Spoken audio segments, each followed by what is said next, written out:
नमस्कार मित्रांनो, स्वागत आहे सर्वांचं ग्रीनगोल्ड ॲग्री आपल्या मराठी यूट्यूब चॅनलमध्ये। आणि आज मी तुम्हाला कापूस बियाणं जे येतंय मार्केटमधून येतंय किंवा मार्केटमध्ये अवेलेबल होतंय किंवा झालंय, तर हे जे बियाणं आहे हे बियाणं ओरिजिनल आहे का, किंवा याच्यामध्ये बनावट तर नाही आहे ना, किंवा इतर दुसरा काही घोळ तर होत नाही आहे ना। तर हा जो प्रश्न आहे हा सगळ्यांच्याच मनात पडणार आहे। तर मी तुम्हाला काही महत्त्वाचे अपडेट पण या व्हिडिओमध्ये देणार आहे, तर व्हिडिओ शेवटपर्यंत पहा। आणि ज्या अपडेट आहेत तर त्या अशा आहेत की यावर्षी म्हणजे 2024 मध्ये जे बियाणं मार्केटमध्ये आलंय किंवा येतंय आणि येणार आहे, तर हे बियाणं अलॉटमेंट जी असते म्हणजे प्रत्येक दुकानदाराला अलॉटमेंट दिली जाते, एक पर्सेंटेज त्यांचा काढला जातो। तर या वर्षीचं अलॉटमेंट जे आहे तर हे 15% म्हणजे 15% बियाणं त्यांना मिळते। तर नेहमीपेक्षा किंवा दरवर्षीपेक्षा यावर्षी बियाण्यांचं प्रमाण कमी आहे। तर ज्या शेतकऱ्यांना कापसाची लागवड करायची म्हणजे आत्ता असेल किंवा 20-25 मेच्या दरम्यान असेल, जूनच्या पहिल्या आठवड्यात असेल किंवा जूनच्या दुसऱ्या पंधरवड्यात असेल, किंवा ज्यांना फक्त पावसावरच लावायचे तर अशा शेतकऱ्यांनी बियाणं लवकरात लवकर अवेलेबल करून घ्या, म्हणजे तुम्हाला पुढे अडचण येणार नाही किंवा जास्त रेटने खरेदी करावं लागणार नाही। तर त्याच्यासाठी आता आपल्याकडे जे आता बियाणं आहे तर हे आहे US 704 BG2।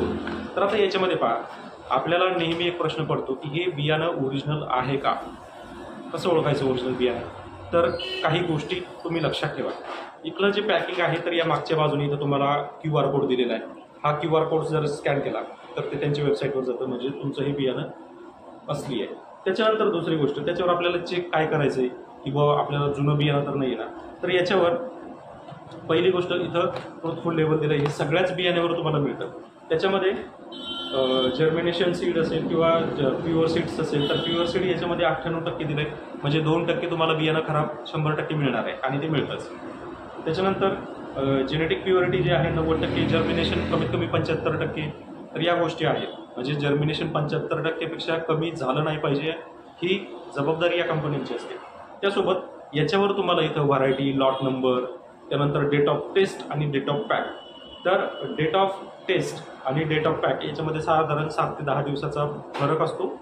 तो जर जास्त असेल तर समजून जा की एकतर बियाणं काहीतरी खलीबली किंवा 19-20 आहे। आणि बियाणं जे आहे तर डेट ऑफ पॅक जे आहे हे खूप जास्त जुनं नको आहे। साधारण आपल्याला जे बियाणं मिळतं हे एकतर मार्चमध्ये किंवा एप्रिलमध्ये टेस्ट झालेलं असतं आणि ते आपल्याला मिळतं। मग काही बियाण्यावर तुम्हाला मार्चमध्ये टेस्ट केलेली असेल जे आपल्याला आता मेमध्ये मिळते, किंवा ते एप्रिलमध्ये पॅक झालेलं असेल जे आपल्याला मेमध्ये मिळते।